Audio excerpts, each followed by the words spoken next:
Hello, ladies and gentlemen. It is time for your news break with Logan, aka Knight 645. What's up, everybody? I'm back. Dan Hauserman leaving. Rockstar. Rockstar's going under. Coalition also going under. We'll talk about it. Not clickbait. Keep watching. We're going to talk about all of this. And even bigger news, we just hit 100 subscribers. What's bigger than that? That was your news break with Logan, aka Knight 645. Time to get your fix.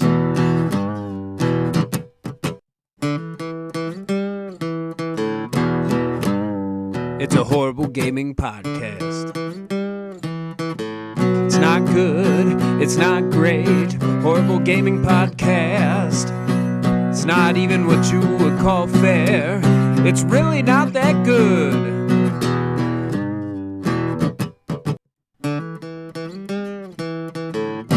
Horrible Gaming Podcast.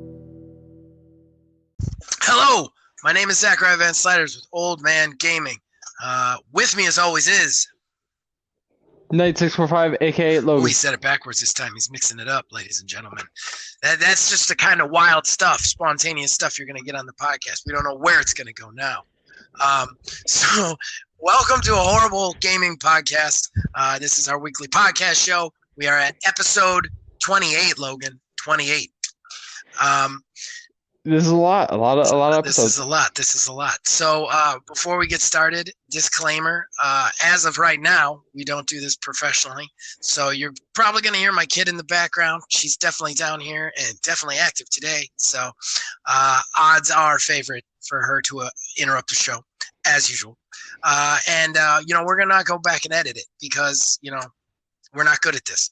I also want to throw out some credits. The theme song you heard at the top of the show after the wonderful clickbaity news break was done by my brother, Nicholas Van Sliders. He wrote and performed it. And then, of course, all of our original graphics on this show and all the others on OMG are done by Mark Bell. We send thanks out to both of them for that. I also want to dovetail one last disclaimer. If you can hear from my voice, I have been battling the flu all weekend and am not winning whatsoever. So I just want to say I'm sorry for the sound of my voice. I can't do anything about it. This is just the way it's got to be. So without further ado, let's go into our first segment, probably one of my favorite segments, Fanteraction. This is when we read out the comments you guys post on our episodes. We also ask you guys questions, and we just generally interact with you. We also have probably the most important part of Fanteraction now, deciding the horrible arena winners. So let's get into that first, like we did last time, right? Of course. Right? Okay, so I do want to say our third co-host, Neil, a tiny wizard, unable to make it here today, obviously. However, he did want to cast his vote since he didn't actually have a pitch last week for Bounty Hunter, Logan's game, which would make him win if it weren't for this comment that went up a couple of days ago. Let me just read it out for you. This is by Zachariah Van Sliders. Hello, what a totally weird coincidence that my name is the same as the main host and that we have never met before and are definitely not the same person. Anyway, just wanted to weigh in on a horrible arena and say that is to Zachariah for finally pitching the greatest Star Wars game that everyone has been asking for in Project Starfighter. His is the best and should definitely win. Also, Logan is stupid. That's mean. I don't know. Wow. That's so weird that somebody with your exact name would say exactly that. That's so weird. You know what though? I'm going to do something in a second. I'm going to say, in the interest of fairness, since it could be said that this guy's name is so close to mine and our names are so original that it might be the same person. Even though it's very obviously not, he very obviously types different. I don't think Logan is stupid. So right there, it's difference. I'm going to go ahead and say that vote does not count. Yeah, I wouldn't make the accusation that that's not you or that it is you. I couldn't say. Yeah. But there is another horrible arena vote that a horrible arena non-vote that is very angry at Logan from Phil. Phil Billy 330 posting as PBlaze09 posted, horrible arena. I'm so mad at you, Logan. The game we're pitching was amazing to me, as I am a Star Wars fan and bounty hunters are my favorite aspect of the universe. Parentheses. Oh my God, we need to talk about this. Bane, my favorite. And I was loving the idea of being able to create and build my ideal hunter. Would be amazing. But then, all caps, you had to go and say it would be an open world like Skyrim, parentheses. And I know I'm probably the only person in the world who feels this way, parentheses. But I hate those games. They are way too big. There is no direction and at all. So I get lost and bored. I like That's the fun of it. Right, I know. I like open world in the vein of Borderlands or Monster Hunter, but not Skyrim style. So I was going to go with your game, but you ruined it. And I can't go with Zach's because I don't normally care for flying in any game. So I must abstain from the vote this week. So that whole rant was just to say thanks for ruining that one for me, Logan.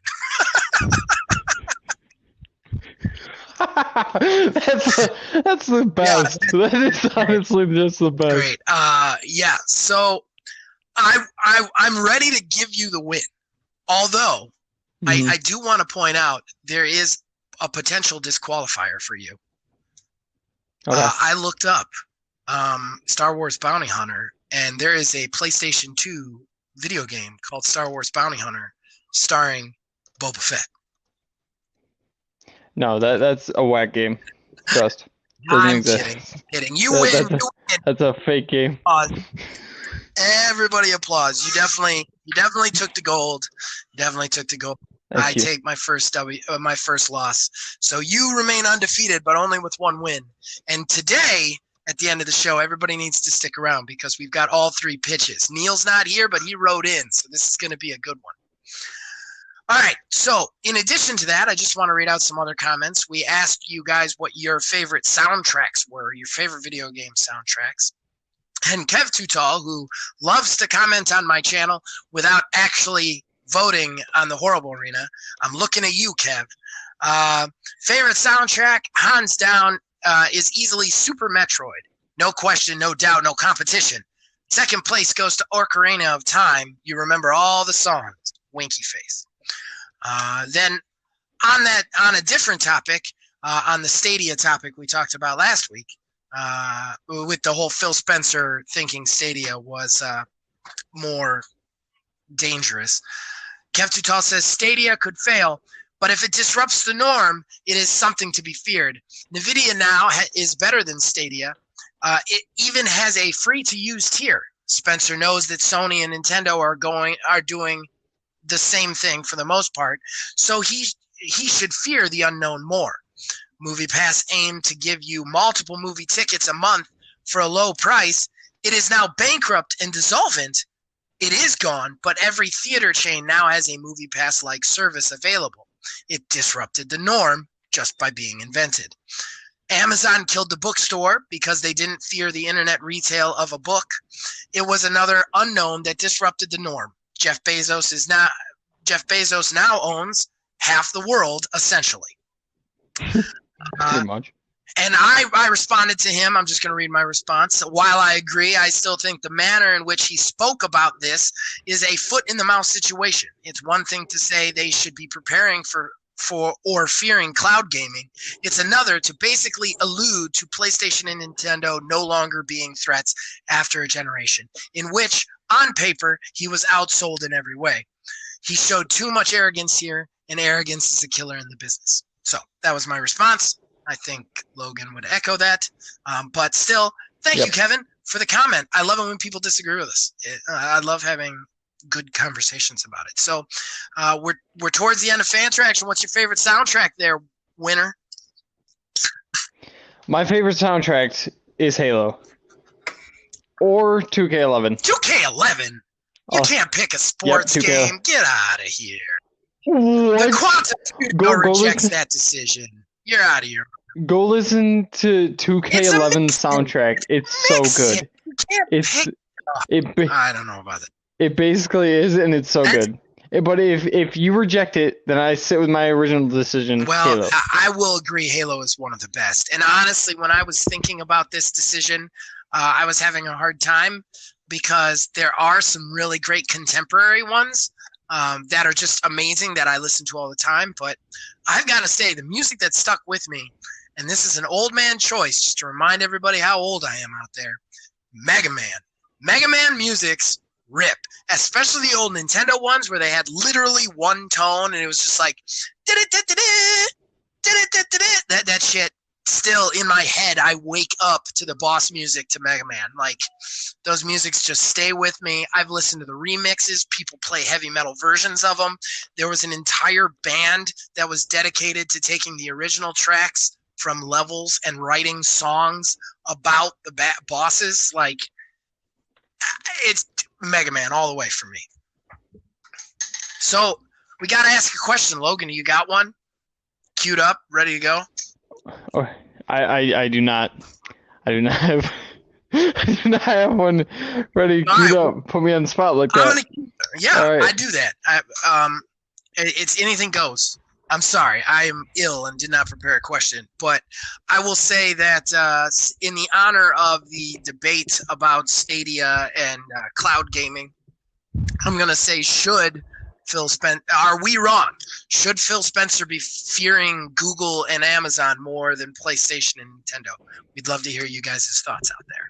So, and of course, comment anywhere you want, Facebook here, and we really want to hear who you guys think win the arena, because these votes, it's coming down to 1 or 2 votes. So please comment. We'd love to hear from you.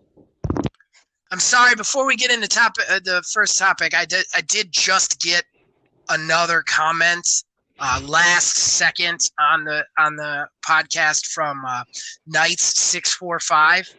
Logan's game is so good, I would play $100 million for one copy. Logan's the best host ever. Give him a trophy. Then he replied to his own comment, it's weird that 2 people would look just like the hosts. Small world. I gotta say, I don't know what bothers me more, just this entire thing, or the fact that you were doing this while we were actually doing the show. Like, you're diverting needed attention to this malarkey. This is totally different from earlier when somebody completely different posted and had a good vote. Jeez, ridiculous. Okay, to topic number 1. The Hausers. Dan and Sam. Yeah, Dan and Sam Hauser run Rockstar. They have for many years, like 20, I think. Yep, 1998. Huge Ripple news has kind of come in. Dan Hauser is leaving Rockstar. He went on a large 9-month sabbatical and then basically said he's not coming back. So let's talk about that, Knight. Do you know anything about this story? You told me earlier that you researched it with which. Yeah, I researched it a little bit, except for I didn't see a lot like going to change because he's leaving. That's the thing. Because I think you're dealing with such an established product, right? Exactly. Like, you already have the product right there, and it's just it's a really good company. Right. It's kind of hard to mess that up. Yeah, I don't know about after you establish it. That kind of word, those kind of words. Like 5 years ago, they would have said the same thing about BioWare. Yeah, that's definitely true. That's definitely messed true. It up big time. You know, there's a couple of Bethesda, same thing. People have said Bethesda, you can't go wrong with Bethesda. Okay, Fallout 76. Just for starters, you know what I mean? Like, we've definitely had some problems, some definite stumbles with some amazing companies lately. But you don't think that that's going to affect it at all? I think that honestly, not really. I don't see him leaving is going to make a huge impact. I think that they're just going to stay the route that they are. I think that the other person that we're going to talk about later is going to have a major impact, but I don't think Dan Hauser is that huge of a deal that he left. Okay. All right. Well, that's fair. I'm inclined to agree with you. I mean, they've been around for 20 years. It's the other thing about Rockstar is they have this weird clout in the video game industry that no other developer does, where they can take as long as they want and nobody's ever going to get mad at them.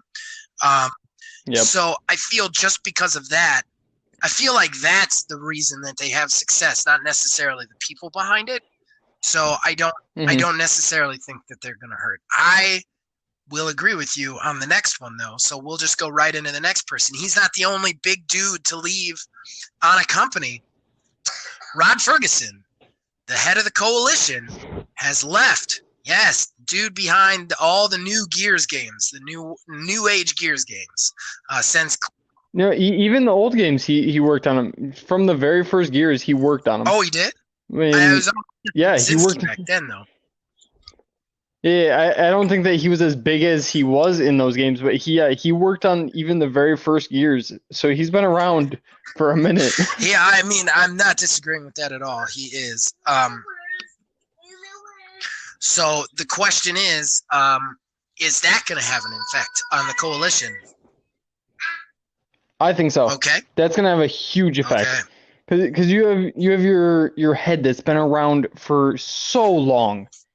And honestly, like, we don't even know how much he actually did while he was there, you know? He could have been making huge decisions, just game-changing decisions, and that would save their company. Like, Gears 5, in my opinion, was a huge success. It was.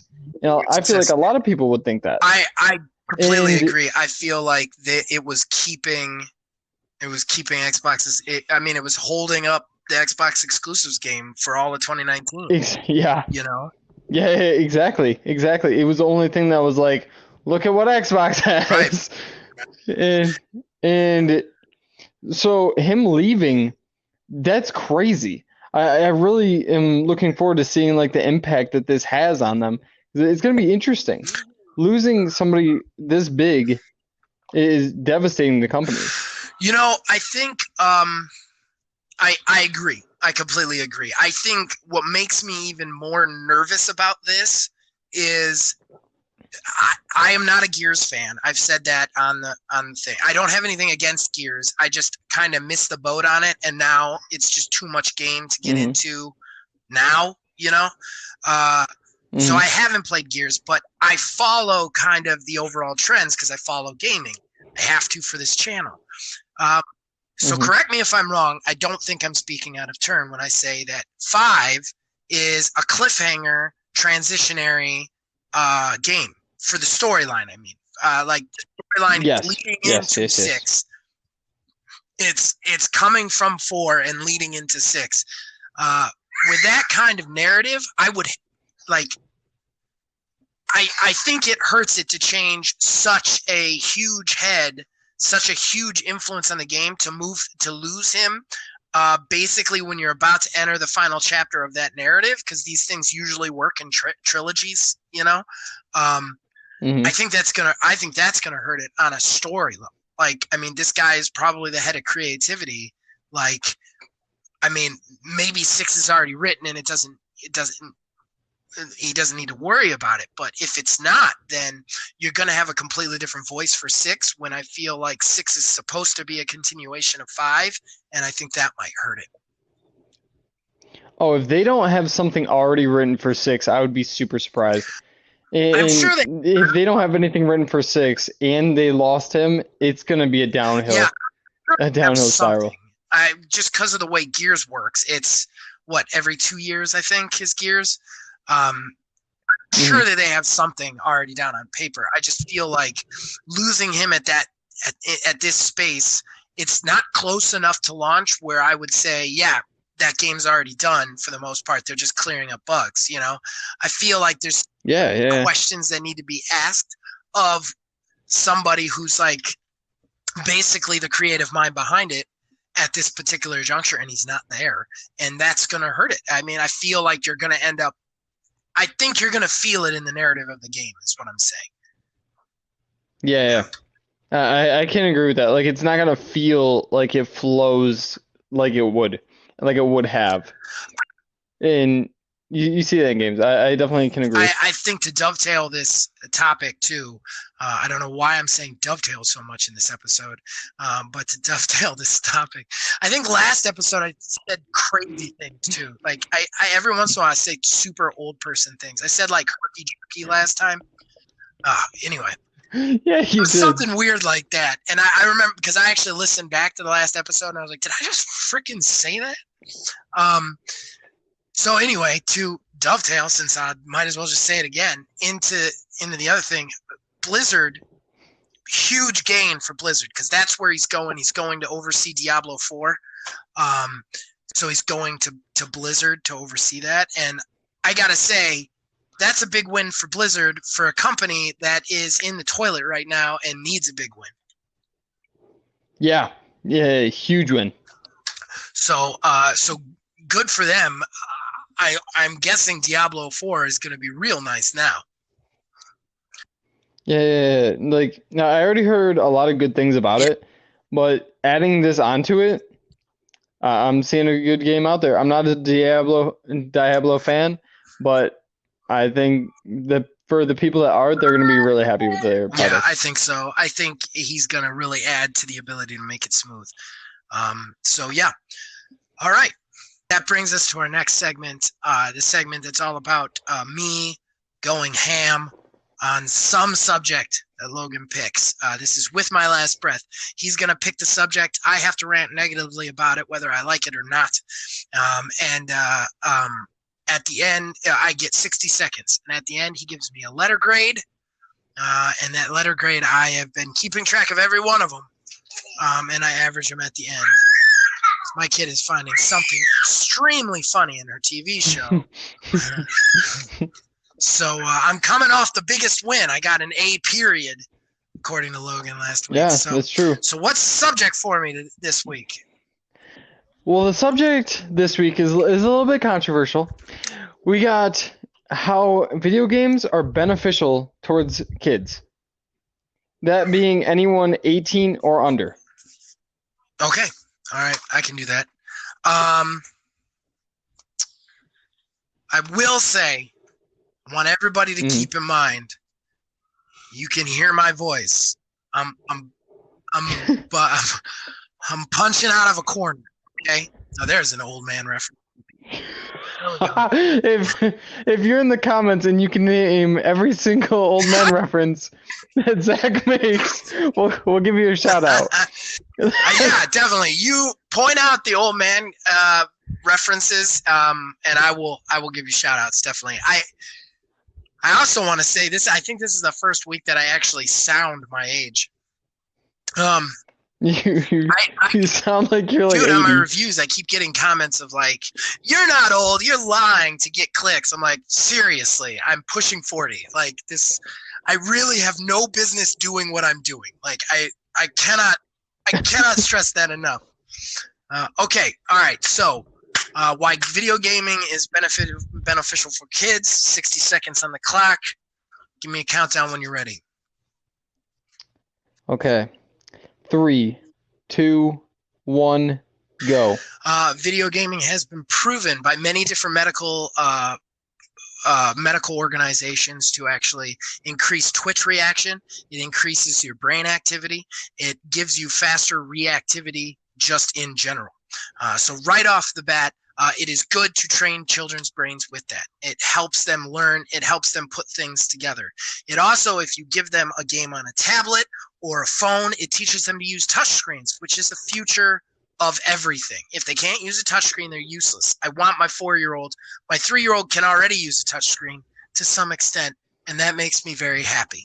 Now we're going to get into the harder part. The harder part is when they get a little bit older into the teenage and they start playing the violent games, yes, you got to monitor that. You got to stay on it, but it also helps sensitize them. I want my kid to have seen blood and guts so that when they see it in real life, they do not panic. They do not get themselves killed in those. And that's time. Oh, man, I wanted 30 more seconds. I hesitated too much. I hesitated too much. Okay, all right. What I get there, buddy? What I get for a grade? I'm gonna give you a C. Oh, okay. All right. C. All right. I was trying. I really thought trying. that I know, you're sick. So I'll give you a little leeway there. But you spewed out good facts for the gaming community. Yeah, they are good facts. I do completely agree with those facts. So okay. All right, our next topic. We're not going to spend a ton of time on this because we spend way too much time on this show in general. But there is some new news about Anthem. We've talked about this many times, and it would be irresponsible for us to not comment on it now that it's official. BioWare, Casey Hudson, president, made a blog post and said straight up, they are doing an Anthem 2.0. They are working on Anthem 2.0. It has not actually been confirmed before now. They do not know what that is going to entail, what that's going to be. My big concerns here is he actually mentions in that post, he does not know. They're redefining the loot, the way you get loot, and the moment-to-moment gameplay is what they're looking to kind of redo. And they don't know whether that's going to come in just lots of updates or a entirely new game. The new game line really worries me because I paid $60, then I paid another $14 for this. I don't want to buy another game, especially at this juncture when you owe me a game.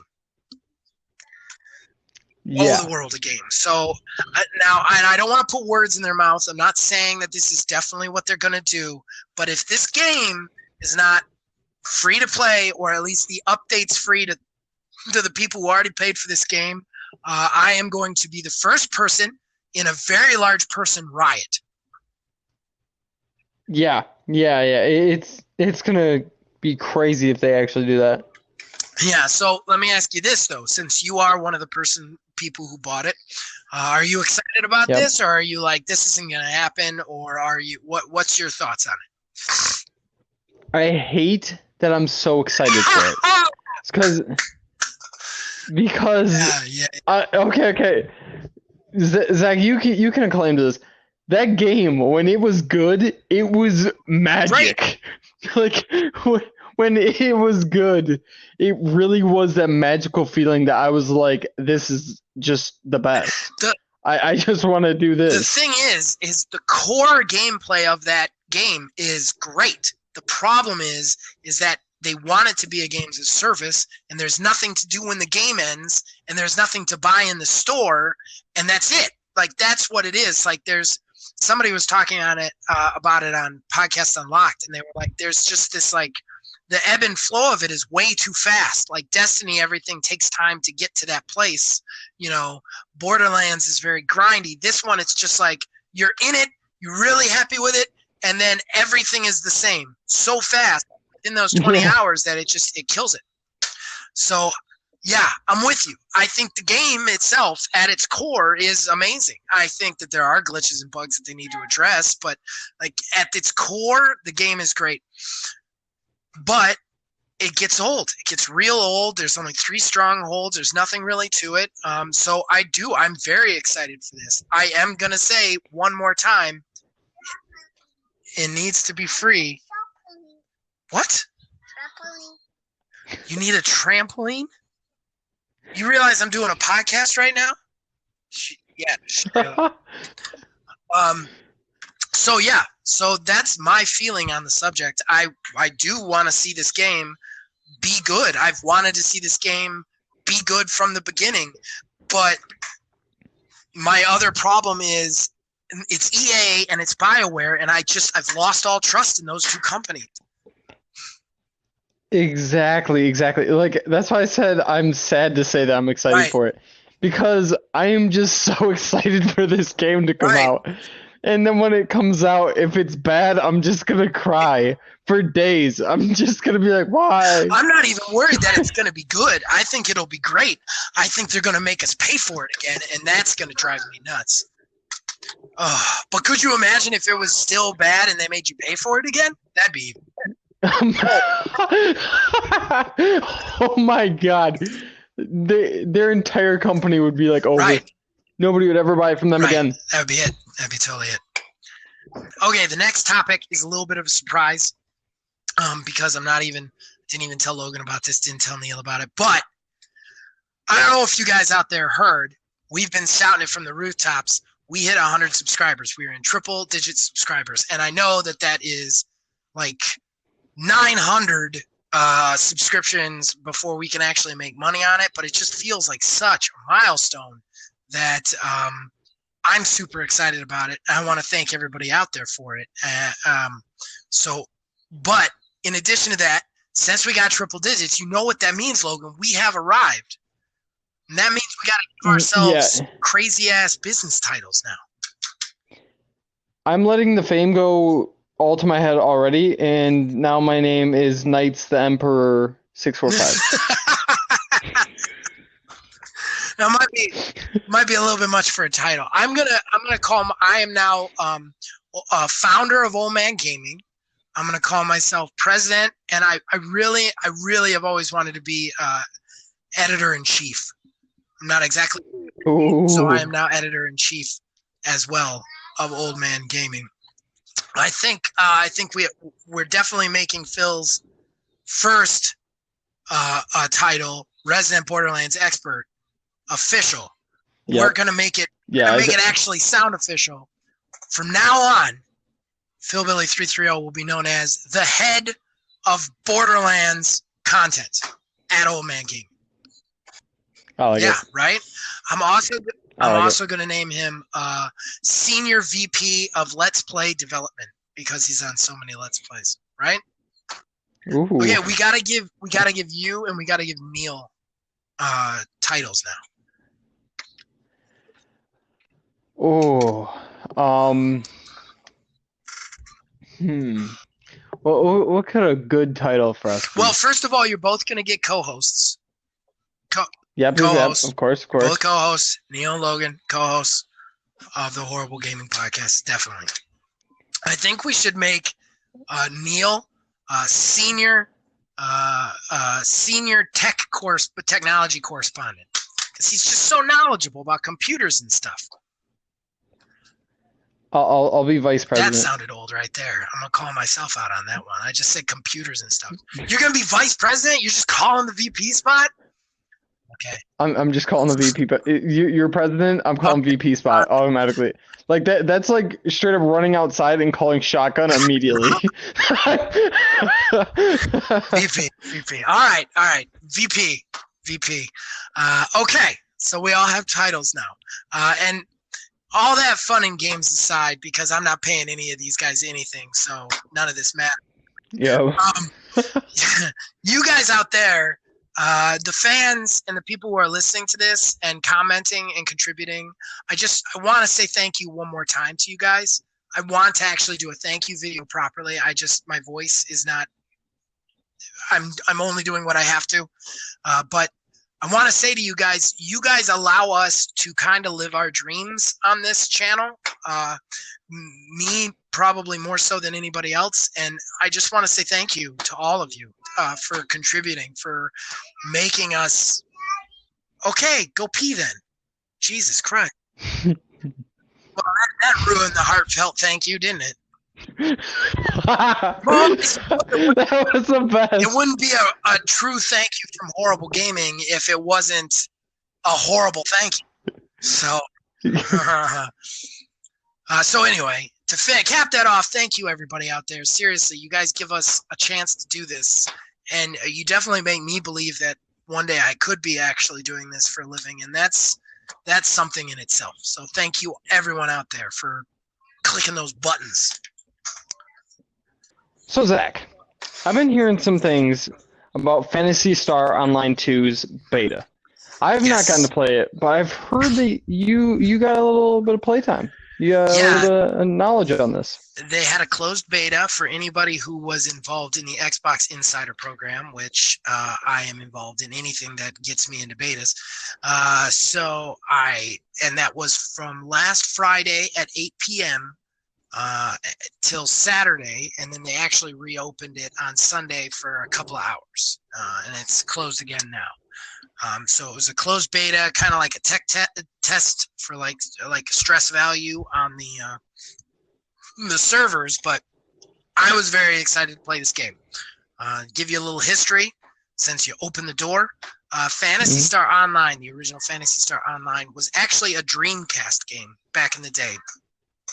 And it's actually like one of the first MMOs ever. Like it predated like World of Warcraft, which everybody thinks of as the first as the first MMO. This one was kind of before that, but it was at the tail end of Dreamcast life, so it was only really popular in like Japan and China and all that. So fast forward to 2014, they actually made a Phatasy Star Online 2, but because the first one wasn't super popular here because Dreamcast was on its way out, they actually released it only in Japan and China, and it's been there for the last 7 years. Actually, I'm sorry. Geez. I think it was actually 2012.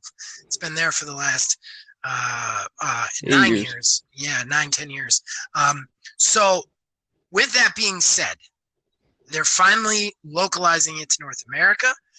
They're doing it exclusively to Xbox at first. It's actually coming in. I think it was a free-to-play over there, so I don't know necessarily that it matters, but I think it's coming over as part of Games Pass. So yeah, so that's what it is. It is an anime MMO RPG, and it is awesome. It's absolutely awesome, Logan. I have some first impression videos up. I think you will really enjoy this game, surprisingly enough. I think the downsides, I'll hit them real quick. The game was actually made in 2012, so graphically it's not the best. But what's to be expected there? You know what I mean? Like it looks fine, and we've had this discussion a lot. Does graphics really matter at this point? And I don't think it really matters that much. They're good enough. You know what I mean? Exactly. That the game's good. I think my child. As long as the graphics are playable. Yeah, as long as the graphics are playable, you know, it is. There's 9 separate classes in the game that you can pick. They all do crazy wild stuff. And the thing that I love the most about this game is the ability to customize your character is well beyond that of any game in the genre. So like you have like it almost works like Elder Scrolls Online. Like you have the abilities and you just kind of like can almost spam them in conjunction with each other. But you can actually switch which ones of those you have for each different gun that you have, for each different weapon that you have. Like it's very, very in-depth and great customization. It's a satisfying loot repeat sort of thing.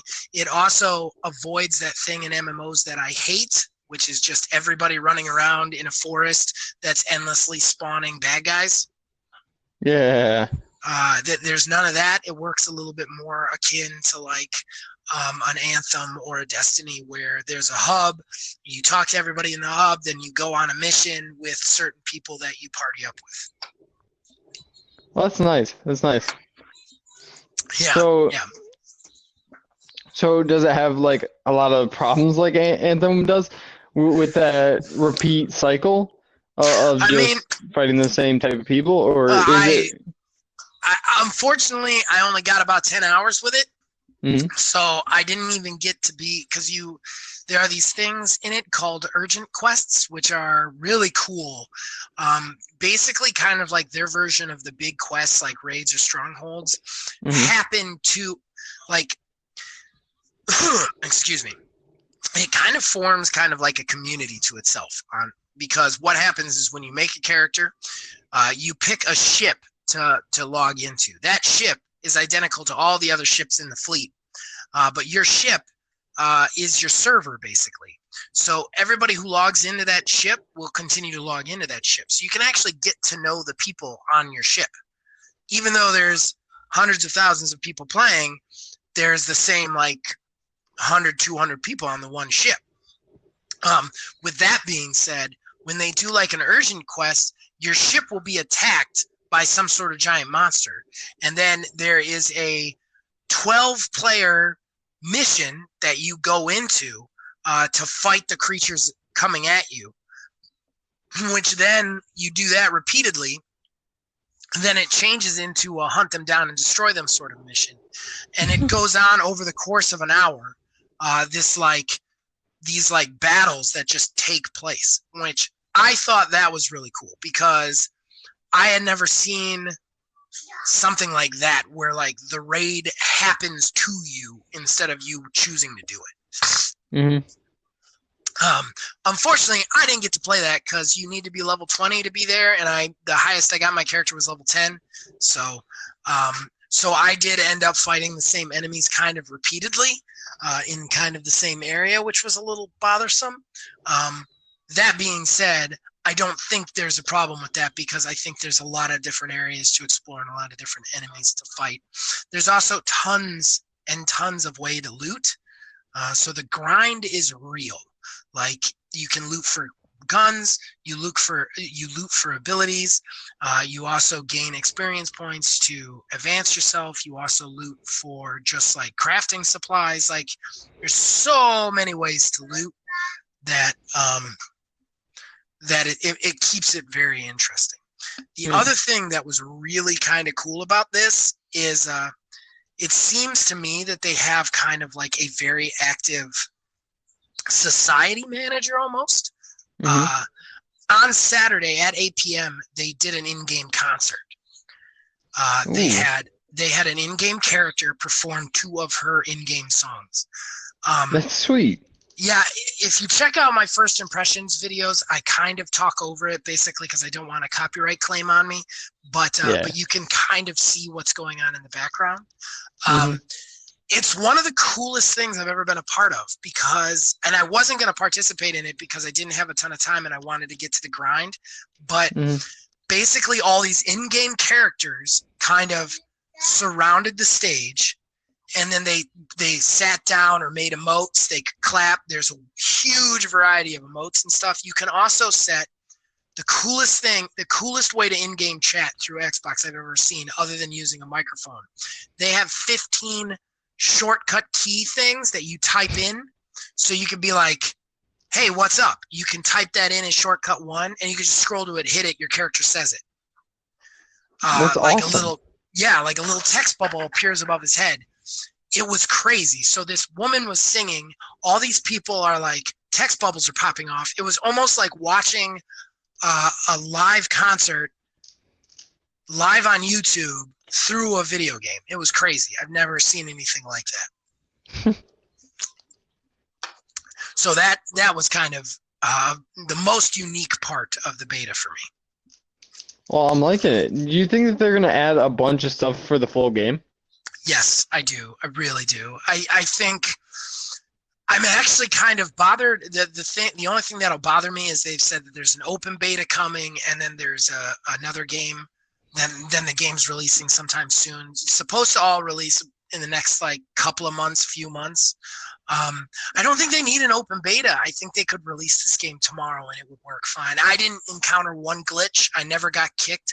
I know some people had some problems at the beginning, but I didn't suffer anything.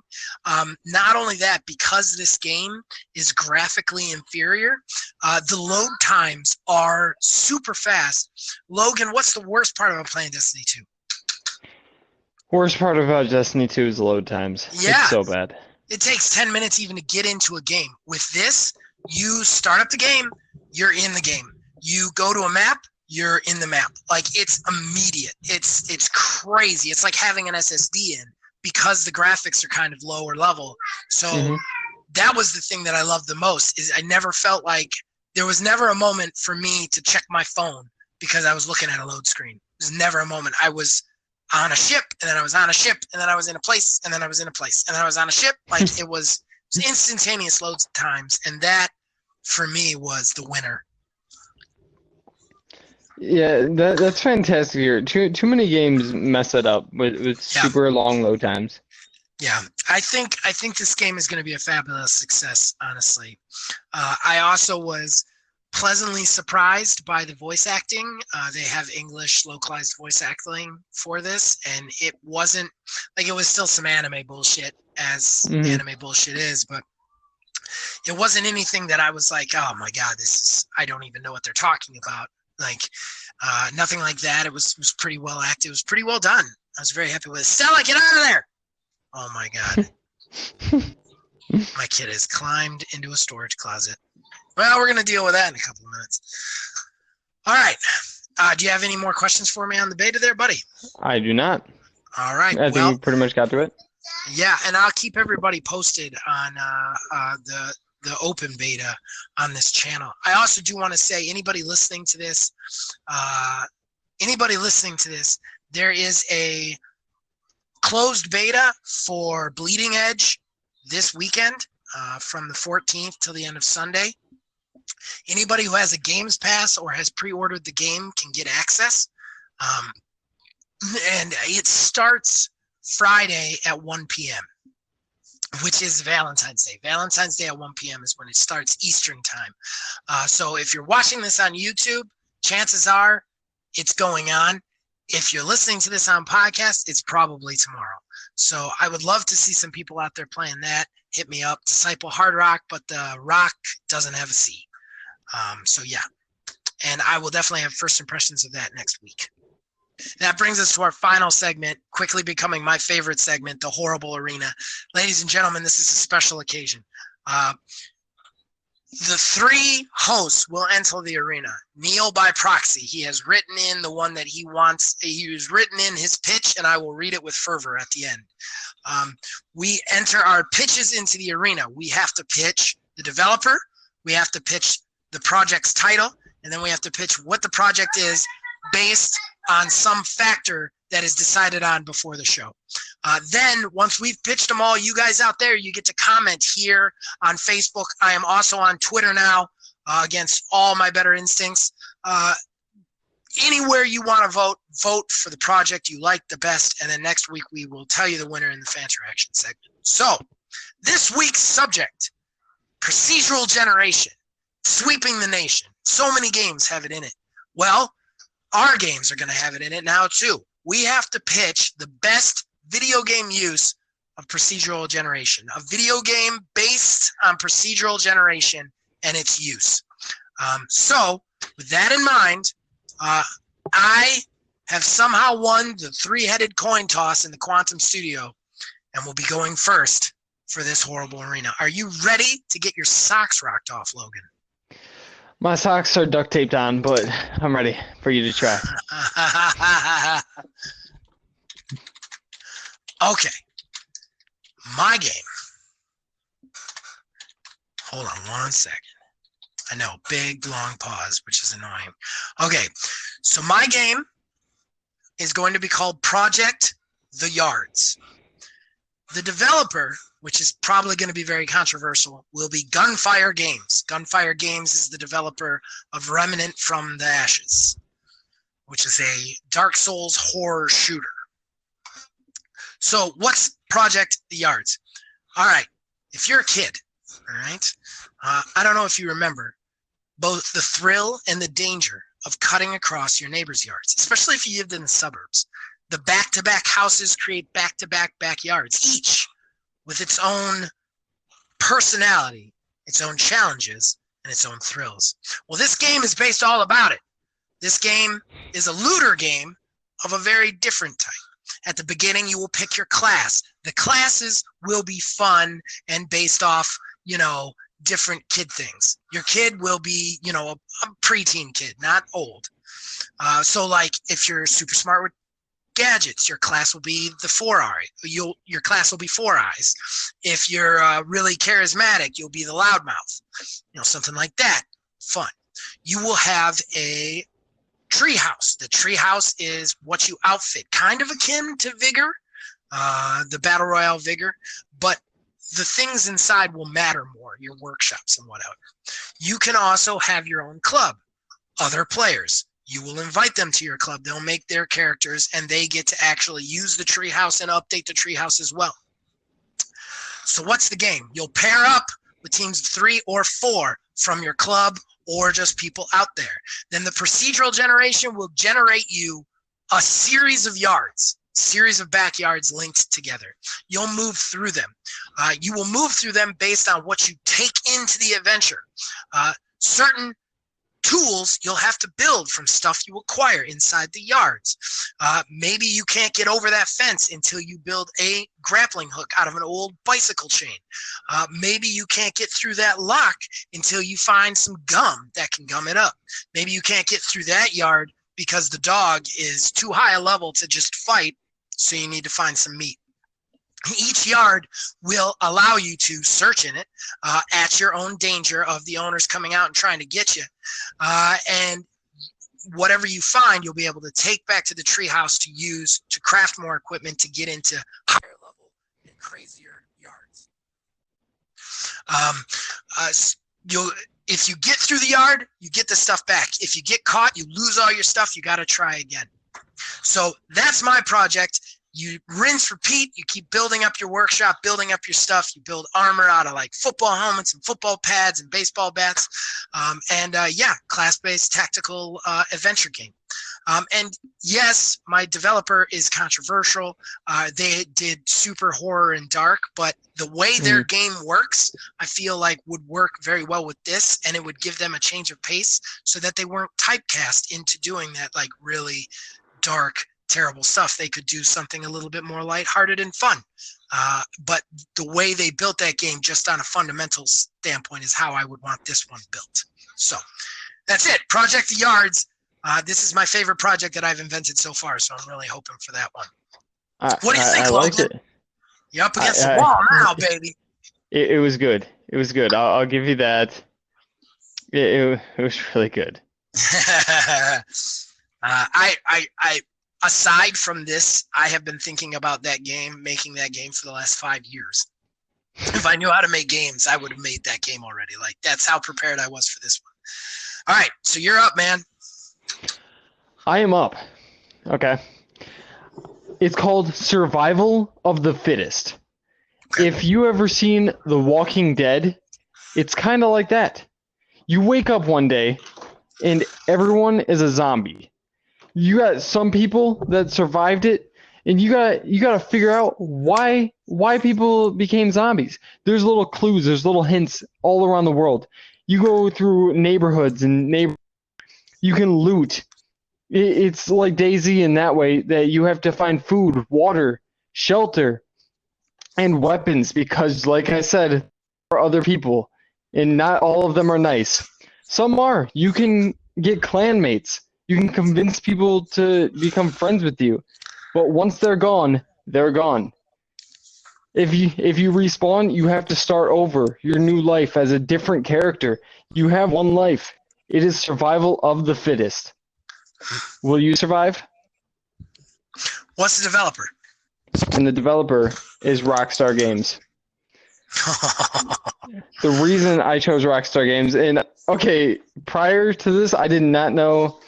I forgot that we were talking about Rockstar Games earlier, but that did not sway my decision. I was choosing Rockstar Games because of how well they did Red Dead Redemption, and this would have that type of feel to it. Okay, all right. Well, that's a good pitch. It's very near to what Neil pitched. I don't know if you read what Neil pitched. I did not. I did not read what Neil pitched. You guys are different because yours is a little bit open world, whereas his is very much more a horror escape game. So I am going to read Neil's now and try to do the same amount of fervor that I would give mine. All right. So the final project for your consideration today, from a tiny wizard, Neil, and that is a horror game made by an unholy union between Capcom and Hello Games. Hello Games being the makers of No Man's Sky, which, if nothing else, is a procedural generation Bible. This game would run on the RE engine. The game is a 4-person survival horror escape game, somewhat in the vein of Friday the 13th, where the team has to complete 4 random objectives to be able to escape safely. However, the dangers out there are also procedurally generated. It could be zombies with a horde mentality. It could be psychos lurking and waiting, setting traps and ambushing the players. It could be both at the same time, could even randomly matchmake against another party of 4 people who are competing for the same 4 objectives, so that they survive and you don't.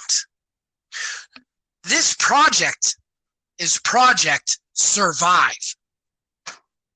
I think I did Verver right? Did I get it? Yeah, no, you definitely did that right. I think I nailed that was good. Man, I think I did Neil justice. And his game sounds really interesting. It does. I think all of these are interesting. So the first triple threat, it's Project The Yards versus Project Survival of the Fittest versus Project Survive. What's it going to be out there, old man gaming people? I guess I got to name my community now.